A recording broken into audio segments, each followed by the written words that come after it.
e inspirados, né? Você também pode vir ser um inspirador, que é você vir fazer parte aqui da revista Inspire. Você sair na capa, você sair na revista e você vir participar aqui do projeto Inspire maravilhoso para a divulgação da sua imagem, do seu trabalho, do seu produto e o serviço. Isso mesmo. Você vai vir participar desse projeto. Nele vai divulgar a sua imagem, porque você vai sair na revista, você vai contar, vai sair uma matéria, né? Você tem capa mais matéria, matéria mais sobrecapa. E além disso, você vai participar do Inspire Lives e podcast Inspire, Pod Inspire. Então venha participar. Se você se interessou, procure a Jéssica Ferro ou fale aqui com a nossa revista maravilhosa da Jéssica. Ela é idealizadora e fundadora da revista Inspire.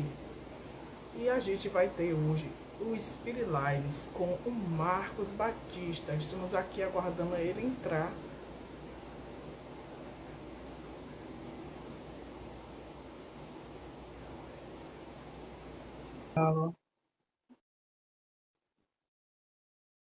O Marcos está chegando para contar tudo sobre ele para nós. O Marcos, ele não é o Ike Batista, mas ele é o Marcos Batista. E chegou ele aqui, o grande Marcos Batista. Ele é empreendedor, consultor, professor e designer. Quer dizer, faz de tudo um pouco, faz bastante coisas. E aí, Marcos, conta pra gente aí sobre você. Quem é o Marcos Batista para a revista Inspire? Legal. Obrigado, Luana. Obrigado à revista Inspire por estar aqui falando. Bom, primeiro, eu sempre fui um inconformado, um curioso e um apaixonado pela vida, né? Eu me formei na faculdade de desenho industrial em 1991. Então, imagina, 1991, né? Nem internet tinha ainda. E eu tive um crescimento profissional na indústria. Eu entrei na Continental 2001, uma empresa de eletrodomésticos. Eu desenvolvia fogões, refrigeradores, micro-ondas, lavadoras. E em meados de 2004, 2005, o grupo Bosch Siemens da Alemanha acabou comprando a Continental 2001 aqui no Brasil. Foi abertura de mercado, né? As grandes empresas acabaram comprando as empresas aqui do Brasil.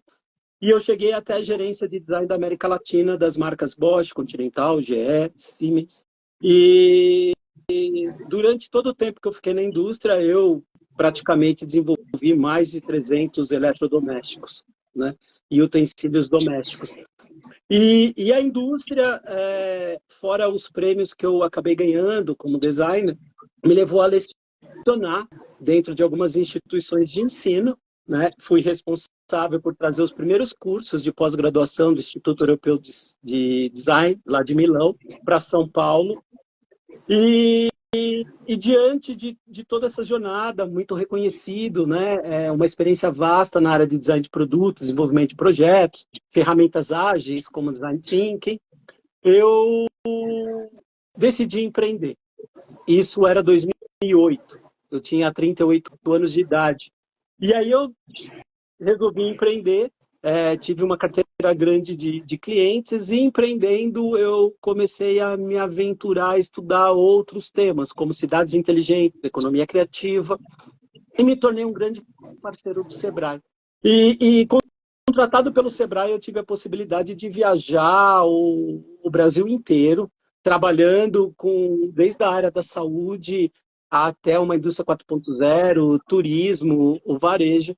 E aí eu tive a oportunidade de aprender muito e entender o que é empreender no Brasil, né? E com isso eu tive uma demanda muito grande de palestras, né? Eu já dei mais de 1000 palestras nacional e internacional. E é bem legal, eu toco em assuntos como cultura de inovação, inovação humanizada, empreendedorismo, ferramentas ágeis. E nessas andanças, eu acabei apresentando um quadro na Record News, que era o Batalha das Startups, um reality, né? Lá eu mentorizava várias startups de todos os setores. E aí eu fui convidado a ter um cargo de confiança no governo do estado de São Paulo, como diretor de inovação do Centro Paula Souza, que cuida das ETECs e FATECs. Fora isso, eu acabei de escrever meu livro, Inovação Humanizada, a Ampulheta da Vida, que vai ser lançado agora no final de março, né? Então, tem muita Nossa, coisa quanta aí coisa para falar. interessante, né, Marcos? Então, 2025 é o ano que você vai ser escritor, autor. Maravilha. E vem cá, Marcos, com tantas informações importantes, com tanta coisa que você fez enriquecedora, né? Você viajou ao Uhum. Brasil, você é, inovou trazendo um curso de design de pós-graduação de Milão para cá, né? Nossa, que coisa maravilhosa, né? E para você, o que é fundamental para que o empreendedor esteja em consonância com as demandas da nova economia? Isso é bem importante quando a gente fala de nova economia e principalmente o que é empreender.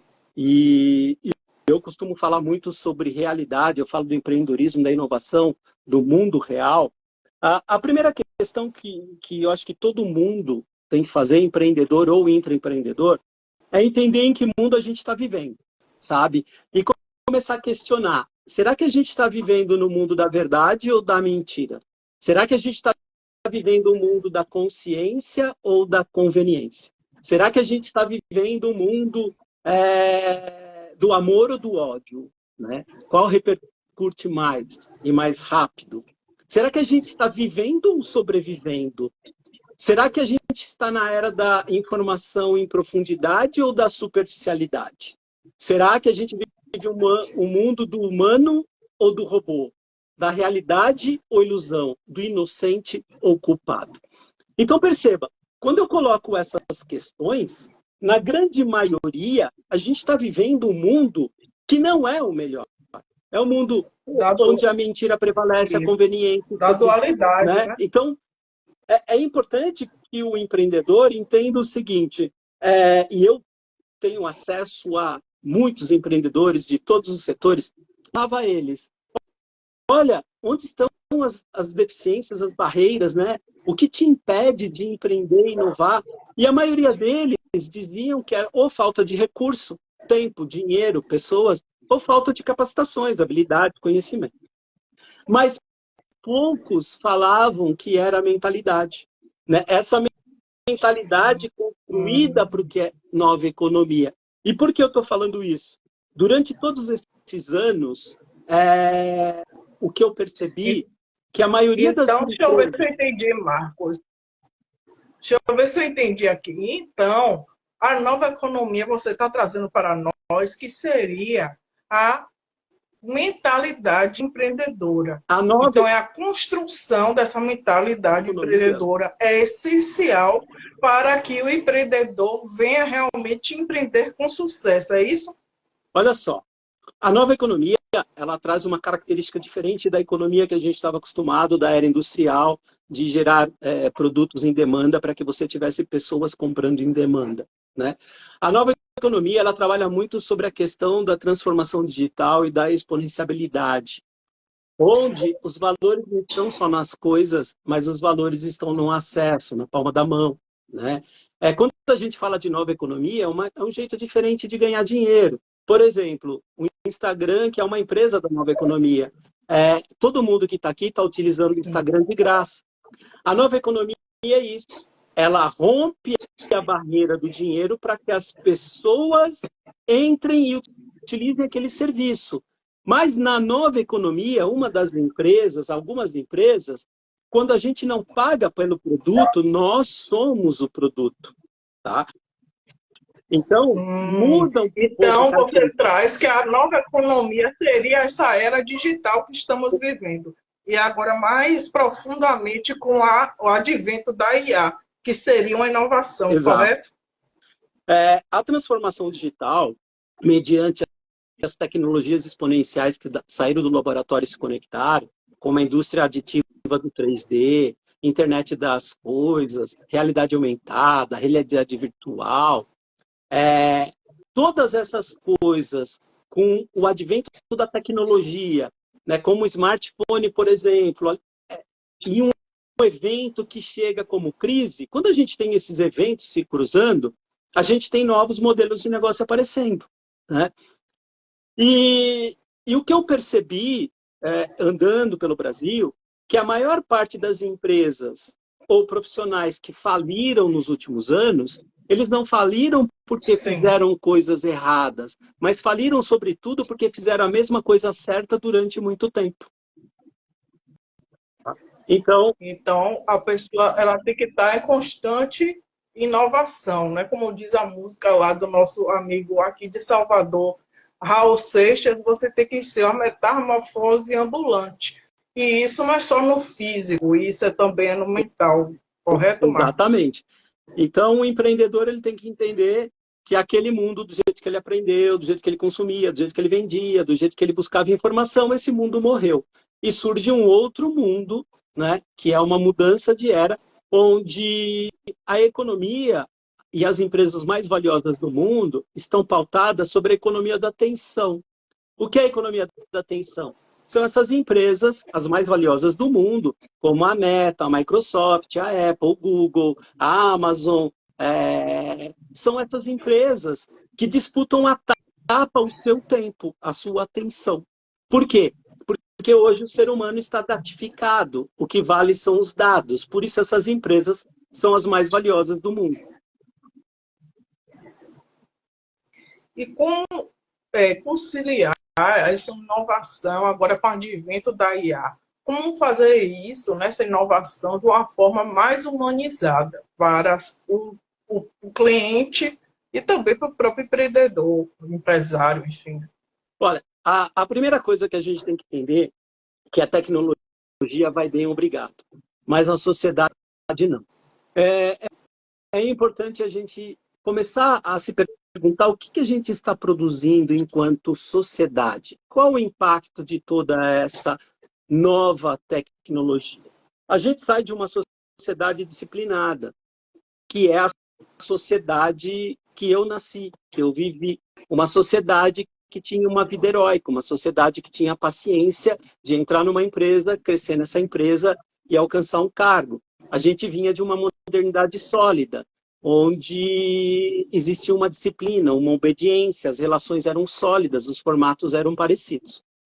De repente, a gente entra numa sociedade do desempenho. Essa sociedade é marcada por uma modernidade líquida, como Bauman já falava no seu estudo sobre a sociedade, onde as relações elas ficam mais fluídas, os formatos são diferentes, e eu não preciso ter uma vida heróica, eu só preciso ter uma vida feliz, porque agora eu quero a tal liberdade, os formatos são diferentes, eu quero algo pautado pelo excesso de positividade, que é o que acontece hoje, um excesso de todo mundo te vendendo uma certa positividade. Quando a gente vem de todas essas mudanças e esses impactos, hoje a gente não vive mais uma sociedade só do desempenho, a gente vive uma sociedade do cansaço. A modernidade não é mais líquida, ela já é gasosa. As relações elas são imprevisíveis, os formatos não existem. A gente quer hoje, né, uma sobrevida, a gente tem a vaidade, a gente quer uma vida sem dor, a gente quer um mundo paliativo. Só que o que acontece? Da mesma maneira que eu quero uma vida sem dor, e eu pauto na minha individualidade, mas sou cercado de um excesso de positividade, porque tudo você pode, existe receita para tudo, de que é muito fácil você chegar lá no topo, né? Isso te gera uma expectativa muito alta que você não vai chegar. Não chegando, você começa a ter frustrações, ansiedade. E nunca tivemos, infotoxicados como somos, nunca tivemos tanta enfermidade, tanto adoecimento psíquico como hoje. né? Tanto Isso que eu ia trazer, né? A gente já está em fevereiro. Eu não sei se vocês sabem, o Janeiro Branco traz sobre essas questões emocionais, né? Sobre essas doenças causadas por emoções não trabalhadas em si, excesso de expectativa no outro e no que possa vir a acontecer, a ansiedade, né? O excesso de futuro e o passado, o excesso a depressão, o excesso do passado, e as pessoas não estão, como você trouxe, a questão do gasoso, é a questão da pessoa não estar em estado de presença e tudo o tempo todo ser muito vaporado, tudo muito rápido, se desfaz muito rápido, as relações. Tanto é que então, o ano passado... Então, baseado nisso, aquela questão do mundo VUCA e tal, como é que uma coisa junta com outra? Olha só, o que é o tal VUCA? Vulnerável, imprevisível, complexo e ambíguo. É um mundo que surge pós a Guerra Fria, na década de 80, onde a nossa era, o nosso mundo começa a realmente ter traços de vulnerabilidade, né, de imprevisibilidade, de caos, de confusão. Esse mundo VUCA, diante de toda essa mudança, dessa era digital, era da informação, ele deixa um rastro que a gente chama bunny, né? O que é esse mundo bunny? É um mundo frágil, ansioso, não linear e incompreensível. Eu podia dizer aqui mundo centro, onde A a Z a gente tem problemas, tá? Tanto é que o ano passado, no dicionário de Oxford, a palavra do ano foi brain rot, cérebro podre. O que significa isso? É a deterioração mental causada por esse consumo excessivo de conteúdos superficiais e de baixa qualidade, né? Principalmente das nossas redes sociais. Então, eu sempre busco fazer com que as pessoas, primeiro, criem o seu mínimo, a sua mínima pessoa viável, para depois ela ter um mínimo produto viável. No mundo de hoje, primeiro você tem que fazer um trabalho para que as pessoas tenham sensibilidade suficiente sobre o impacto daquilo que eles estão produzindo e qual vai ser o impacto na sociedade. Muito interessante, né? Então, o feeling, né? O empreendedor ele tem que criar então, esse feeling que você está trazendo, o time, de perceber essa acessibilidade, né? Agora, nesse mundo que, como você trouxe, gasoso, vaporoso, como é que o empreendedor vai, né, conseguir atingir essa acessibilidade do consumidor, do consumidor do produto, do serviço, enfim? Olha, só quando ele entender o que de fato é a inovação. E não a inovação por tendência, uma inovação por cultura. E qual cultura eu estou falando? Não a da conveniência, não a da materialização. Estou falando de uma cultura de amor e respeito. Quando eu falo de uma cultura de amor e respeito, e é o alicerce para que a inovação aconteça de fato, eu preciso trabalhar 3 amores.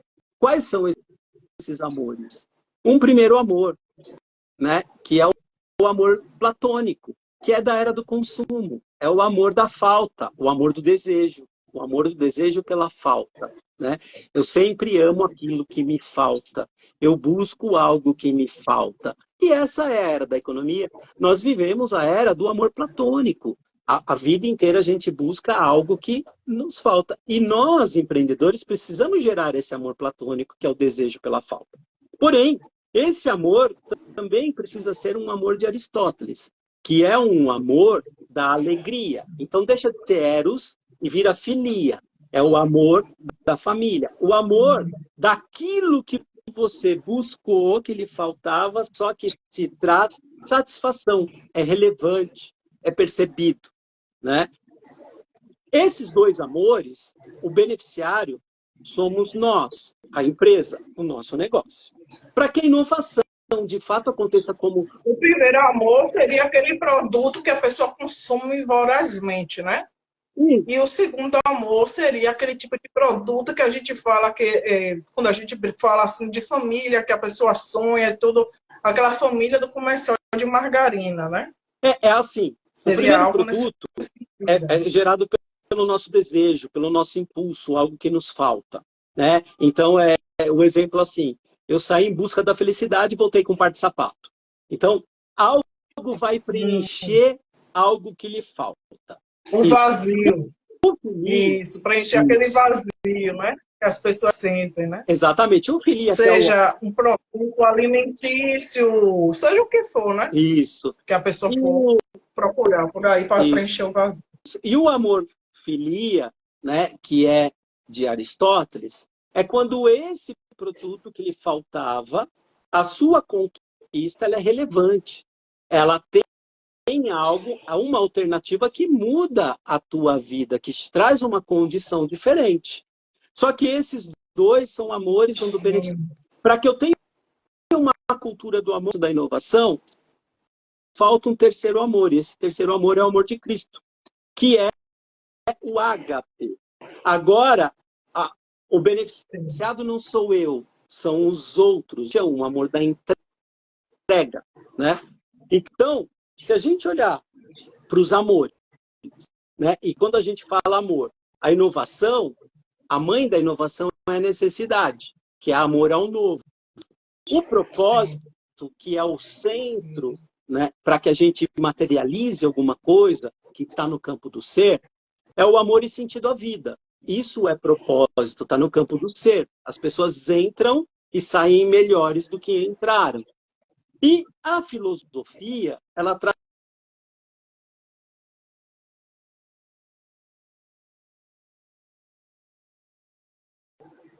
Então, E a Marcos, deixa eu ver tecnologia, se eu ela te dá compreendo. controle e utilidade. Vamos comparar esses amores, eles estão bem associados com a pirâmide de Maslow, né? Também. Dá para Também. encaixá-los ali, né? Fazer uma associação bem bacana. Então, você falou bastante, né? Trouxe esse conteúdo. A gente agora, para falar para a nossa audiência, o que seria a inovação? Tá, deu uma cortadinha, mas eu acho que você perguntou. Marcos? Primeiro você vai falar para a nossa audiência o que é inovação, para eles entenderem realmente. Você já deu vários exemplos, a gente já falou bastante, falou de IA, falou, né? Mas para eles entenderem realmente, assim, facultativamente, o que é a inovação. Bom, é nova em ação. A inovação se torna, efetivamente, ela é relevante. Né? A inovação é sobre ideia.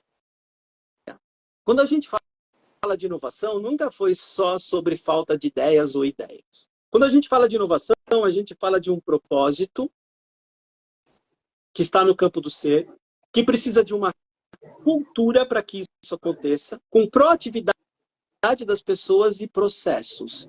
Para que a inovação aconteça, eu preciso ter um ecossistema que favoreça. Ora, o que é um ecossistema que favoreça? É só olhar para a natureza. Quais são os elementos vitais para a vida? Os elementos vitais para a vida, para que uma semente, aquela ideia gere frutos, ela ambiente é esse. Eu preciso produzir que me dê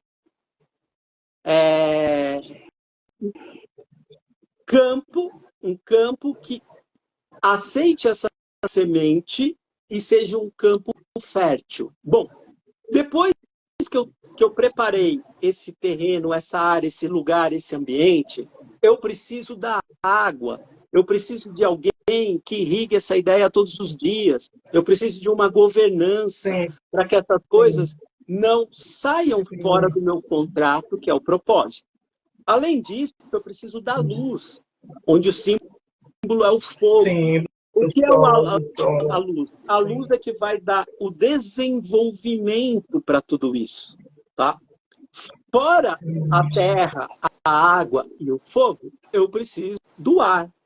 O que é o ar? Num ambiente Sim, de inovação, sim. eu preciso afastar as ervas daninhas que esmagam a minha pele, pedem que ela respire, né?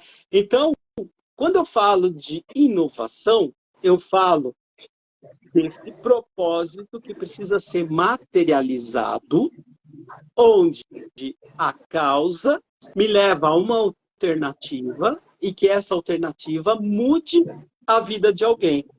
Então, eu preciso desse ecossistema, que são os elementos vitais para a vida, ligado a pessoas que tenham as suas energias equilibradas. Mente, corpo, alma. Corpo e espírito. A tríade. Né? Exatamente. Perfeito, Marcos. E agora, com tudo isso, né, que você já explicou, a gente agora quer saber como realizar a inovação de forma humanizada. Legal, né? Quando a gente fala isso, muita gente imagina que é colocar o usuário no centro do desafio, né? De fato, é uma passagem, é necessário. Também, né? Mas Exato, tem mais, também. tem mais, tem mais. Tem que puxar lá do fundo da raiz. Tem mais Exatamente, coisas. né? E óbvio, sair do campo do discurso para a ação, porque o que eu percebo na maioria das empresas é que todo mundo fala aí em diversidade, humanidade, ESG, mas 90% na área do discurso, né? Da conveniência e não da consciência. Bom, Discurso, das ideias, né? Mas não coloca em prática, coloca no papel, no caso no computador, mas não faz um planejamento para a isso, ação.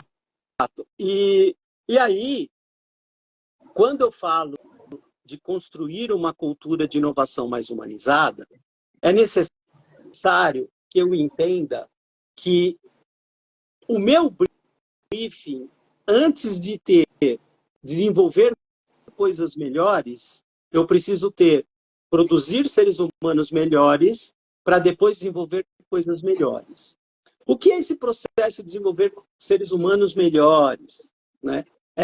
É quando eu tenho essa mínima pessoa viável pela busca da verdade, adaptável às mudanças, ligado ao mundo espiritual que está em movimento, onde a tríade, proatividade, conhecimento e amor, elas são elementos fundamentais para o meu autoconhecimento. Então, em primeiro lugar, eu busco a minha mínima pessoa viável. O que é essa mínima pessoa viável? É quando eu tenho a minha inteligência intelectual, que é o meu conhecimento adquirido para resolver uma coisa de ordem racional, aliado à minha inteligência emocional, que me dá condições, no momento difícil, escolher o melhor caminho, aliado à inteligência espiritual, da qual já nascemos, mas pouco utilizamos. Essa é mais ampla, essa faz sentido à vida, essa vai te mostrar efetivamente o que é valor. Quando eu tenho essas três inteligências, eu tenho domínio sobre a matéria. E aí o foco não é só no outro, o foco não é só em mim, é no outro também. Né? Então, Sim. a inovação humanizada... Eu estou muito encantada com o seu conteúdo, Marcos. Você agora acabou de associar, trazer as inteligências múltiplas. Não? Nossa, isso é demais, né? Eu ficaria horas aqui ouvindo você falar, porque eu sou CDF, eu não estudei. Esse é o trabalho que eu faço, tá, Luana? Eu faço um trabalho de construir uma cultura de inovação mais humanizada, né? Onde, em primeiro lugar, as pessoas precisam entender que essas três inteligências aliadas, onde eu coloco em equilíbrio os elementos da minha vida, quais são os meus atributos? Primeiro, a sustentabilidade financeira. Tá? Então, para que isso aconteça, eu preciso estar equilibrado financeiramente. Segundo, o meu conhecimento. Como eu sou um aprendiz todos os dias. Terceiro, a minha saúde mental, a minha saúde física. Quarto, o meu tempo, a relação que eu tenho com o tempo. Por quê? O dinheiro, o conhecimento, a saúde, você pode perder e recuperar. O tempo você perde e não recupera mais. Tudo Sim, isso. você tem que fazer a gestão do tempo, não é isso, Marcos? Exatamente. Gerir bem o tempo que você tem. E tudo isso com base na espiritualidade. Quando eu falo espiritualidade, eu não estou falando de religião, tá? Quando eu falo de espiritualidade, eu estou falando assim, vou dar um exemplo. A Luana... De algo maior que as pessoas possam acreditar. O universo, Deus, cada um, né, dá um nome que se conecta melhor. A espiritualidade, vou dar um exemplo. A Luana, ela nasceu com algumas virtudes. A Luana nasceu com uma vocação. A Luana nasceu com uma missão. Você carrega um bastão. O que é espiritualidade? É saber que um dia você tem que passar esse bastão. Porque você vai, a humanidade continua. Quando eu tenho essa responsabilidade e tenho entendimento de finitude, né, eu consigo ser uma pessoa mais espiritualizada e equilibrar todos esses elementos que eu falei. Gente, vocês já imaginaram o livro do Marcos? Se numa live ele está trazendo tudo isso assim, são gotinhas. Mas ele tem um livro, controle, o título do livro eu já fico com vontade de ler. Imagina. O nome do livro dele é Inovação Humanizada, a Ampulheta da Vida. Pense, gente, que livro. Agora eu fiquei muito curiosa, Marcos. Conta pra gente aqui um pouquinho do livro para deixar aquele gostinho de quero mais. Legal, olha só. Esse livro, ele nasce de um momento muito difícil da minha vida e de uma série de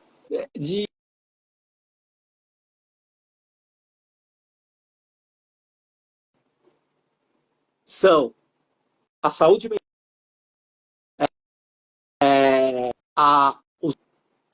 o meio ambiente, a desigualdade social, sociedade descartável. Eu odeio aqui 6 desafios da humanidade. Eu vou tocar em um: sociedade descartável. O que é a sociedade descartável? São a sociedade dos inúteis. O que eu quero dizer com sociedade dos inúteis? O nosso grande desafio do nosso governo era o desemprego. Como resolver o desemprego? A sociedade dos descartáveis é a sociedade que mais cresce no mundo. O problema não vai ser o desemprego, o problema vai ser a empregabilidade das pessoas. A maioria não vão ser empregáveis. Que é diferente, né, Marcos? O conceito de emprego e empregabilidade. Exato. Né? É completamente diferente. E uma outra coisa, todo mundo busca recurso, dinheiro para resolver o meio ambiente, para resolver a educação do nosso país. Mas a pergunta que eu deixo é, então se eu te der todo o dinheiro que você para colocar melhor tecnologia em sala de aula, para colocar mais segurança, para desenvolver e capacitar melhores os professores. Se eu te der todo esse dinheiro, você me garante que vai produzir pessoas mais justas, fraternas e humanas? Não. Então, diante de todas essas questões que eu já era inconformado, e diante de um momento de quase morte, onde a morte virou a minha conselheira de vida, foi aí que minha inovação humanizada começou. Por isso, no livro, eu falo ampulheta, porque eu já vivi o... Peguei o vírus da Covid, com 80% do meu pulmão acometido, que eu cheguei lá. A minha médica já estava me esperando, porque não tinha mais leito, não tinha UTI, não tinha mais médicos disponíveis. Eu falava 2 palavras, eu não conseguia andar, porque faltava respiração. E quando o médico faz a ressonância, ele olha para mim e para ela e fala, você precisa de UTI urgente, se você não tiver UTI agora, você não aguenta até o início da noite. Então, nesse momento, onde eu estava com um problema, muito próximo de morrer, porque eu estava vendo todo mundo morrer, e não tinha um espaço adequado, eu pensei que ia morrer. Mas um anjo, a minha médica que estava lá, que coordenava toda essa questão da Covid no hospital, ela conseguiu uma UTI coletiva, abriu uma vaga numa UTI coletiva. E eu fui para a UTI coletiva, numa sexta-feira, meio-dia. Quando eu cheguei na UTI coletiva, eu me deparei... Gente, a live caiu, mas a gente voltou, que nós somos persistentes. Vamos lá? Vamos chamar o Marcos novamente.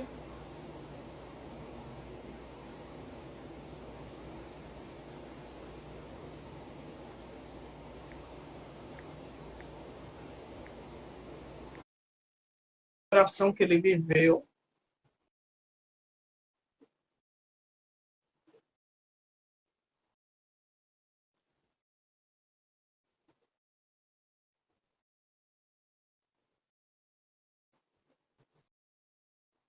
Voltou, tá me vendo, Luana?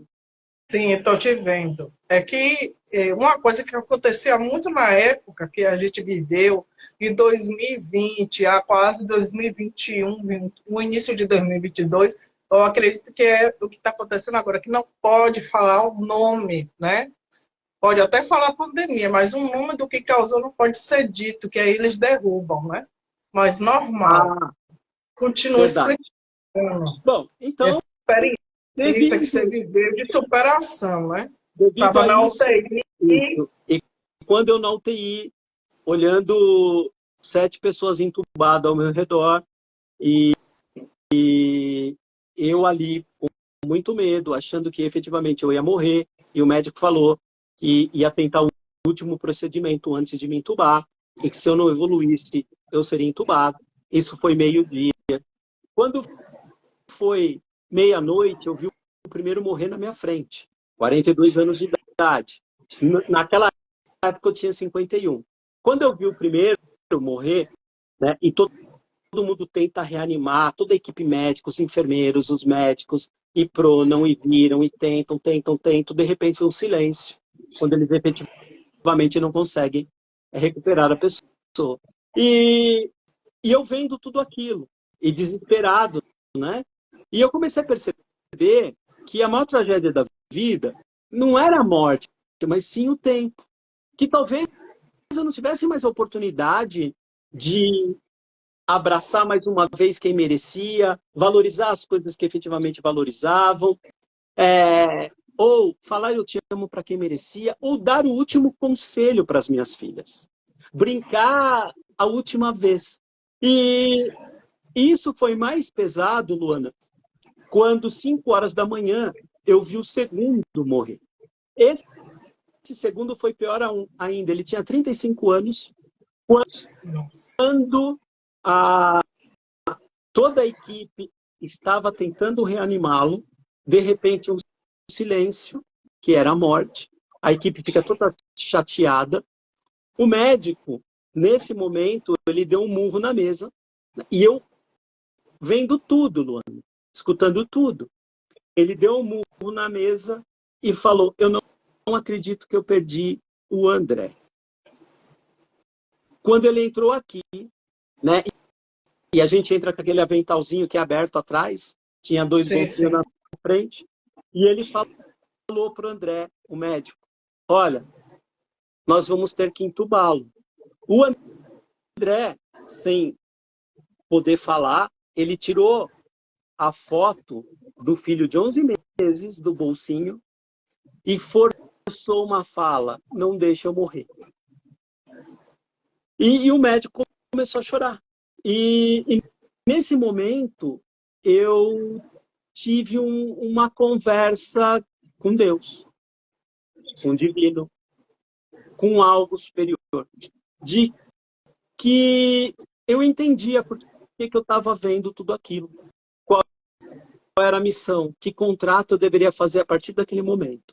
E foi aí que nasceu todo o meu trabalho de inovação humanizada. Por isso eu falo ampulheta da vida. Porque, Luana, a partir desse momento, eu não sei qual é o último grão. Ninguém sabe. Por que a gente não valoriza? Porque Quando a gente nasce, Deus vira ampulheta. O que acontece com a gente? Nós morremos todos os dias. Um grão vai embora. Só que a gente passa a metade do nosso tempo sem valorizar esses grãos que foram embora e não voltam mais. E eu comecei a perceber que a partir desse momento, todo projeto, toda ação, todo o meu dia, eu ia valorizar esse grão. Porque, afinal das contas, a gente tem uma história. E quem conta a nossa história é cada grão. É cada grão que cai da ampulheta que conta a nossa história. É como se fosse uma sinfonia da vida e cada grão é uma nota musical.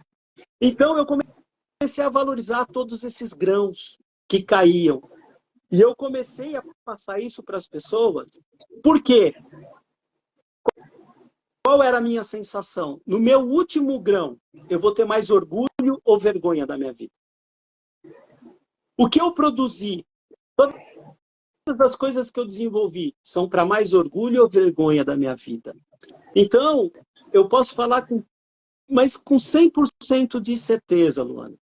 Todos os projetos, a partir daí, que eu coloquei, desenvolvi meus processos, meu método, as minhas histórias, as minhas vivências, todos geraram impacto econômico, sustentável e social. Então, eu só acredito na inovação porque o que eu imagino é assim, imagina assim, hoje eu estou aqui conversando com você, o que eu penso? O exemplo que eu estou dando agora, o exemplo que eu pratico no meu dia a dia, se nesse momento fosse imitado pelas pessoas que estão me vendo, construiria um mundo melhor ou pior? Com certeza melhor. Gente, o que o André estava trazendo é muito profundo, gente. Por que eu estou dizendo isso para vocês? Há 2 anos eu perdi meu avô. E com o que fez a diferença de eu lidar melhor com a finitude foi exatamente esses grãos de nossa família ter a atitude, o comportamento de todo dia se abraçar, se declarar. Aqui na minha família a gente não tem vergonha de dizer eu te amo. E é isso aí. Abraçar, beijar. Minha avó está internada no hospital com Alzheimer. Minha avó não fala mais, mas ela ouve. Todo dia que eu estou com ela, eu falo, vó, eu te amo. O amor é para sempre. O amor que a gente constrói com aquela pessoa, o físico da pessoa não vai estar mais aqui, mas o sentimento que você uniu com aquela pessoa jamais vai se apagar. É isso, Lu. Porque hoje, os homens de negócio, os professores, os inovadores, eles precisam serem filósofos e espiritualistas, além de inovador. Por quê? O filósofo, ele tem amor e consciência ao conhecimento. A espiritualidade, você tem amor à realidade. Quando eu falo realidade, Luana, se eu pegar isso na minha mão e perguntar para as pessoas, isso é real ou ilusão? Todo mundo vai falar é real, porque toca, porque pega. Certo? Na espiritualidade e na filosofia, só é real aquilo que não tiram de você. Isso um dia vai por lixo. Isso um dia não vai ser meu. Exatamente. Quando eu entrei na UTI, Luana, eu tinha 18 problemas para resolver. Lá dentro eu só tinha um. Que era só um. Está vivo. Então, quando eu falo sobre isso, a morte, ela virou minha conselheira de vida. Eu sei da minha ampulheta hoje. E eu quero estar a 2 minutos da minha morte com a minha consciência e saber que eu fiz o que eu tinha que fazer, o meu melhor. O problema é que nós, nesse mundo que a gente vive, a gente já tem um culpado de plantão, né? A gente despeja tudo ali, nesse culpado de plantão, para se sentir inocente, né? E assim a gente não cresce. Porque se eu coloco a culpa no outro, tem um culpado de plantão, eu não vou crescer. Porque quem tem que mudar é o outro. Você não tem autorresponsabilidade. Exato. Então, o que é que acontece na nossa sociedade atual, né? Você trouxe bastante explicações, mas um ponto que eu achei muito relevante que você trouxe é que as pessoas não querem sentir dor. E crescer dói. Por que eu estou falando isso, Marcos? No final de semana, mesmo com minha avó internada, eu participei de uma imersão com o José Roberto Marques, da IBC. Ele fez aqui o DSP. Eu tive que Aham. escolher, eu tive que tomar uma decisão, me escolher, mesmo sentindo dor. Ai, minha avó está no hospital, não devia estar aqui. Mas eu fui por ela e por mim. Porque o que eu ia vivenciar lá ia beneficiar todos que estão ao meu redor. E Então as pessoas não querem sentir dor, não é isso querem. mesmo. E crescer Mas, dói, assim, escolher dói. os trabalhos que eu tenho, primeiro é assim, o crescimento, a evolução, só se dá por dor, só se dá por vencer desafios. Na harmonia, ninguém cresce, ninguém Sim. evolui. Outra A coisa, borboleta, né? A largata entrou no casulo. Aquelas exatamente. asas maravilhosas que nascem dela, por acaso, não dói? E- O bicho dá seda, para ele doar seda, aquele processo que ele faz ali não dói? E tem outra coisa. As pessoas se escondem dos infortúnios da vida. E eu tenho uma notícia ruim para as pessoas que escutam. Não adianta se esconder. O medo Você tem vai que ter, a enfrentar. perda vai ter, a traição vai ter, a morte vai ter, a dor vai ter. Então, não adianta se esconder. Agora, o que eu acho de tudo, e é o objetivo desse livro que eu escrevo, e eu falo para as pessoas, eu falo, olha, gente, eu espero que quando a morte chegar para você, ela te encontre vivo, sabe? E é isso no final, né? Eu, é, diante desse quase morte que eu tive, depois outros infortúnios na família, e o ano passado, que minha mãe faleceu de câncer, eu fiquei com ela um ano, né, naquele paliativo, e ela me falou, Sim, saber como é isso. na última semana dela, ela me falou uma coisa muito bonita, que eu perguntei a ela o dia que eu cheguei. Mãe, você está bem?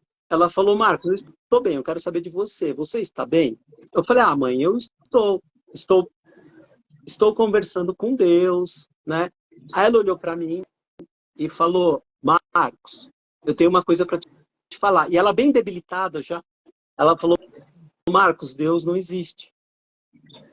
Aí eu olhei para ela e ela, sabe, muito religiosa, né? Eu falei, como, Sim. mãe? Deus não existe? Ela falou, não, se você procurar, você não vai achar. Ele está dentro de você.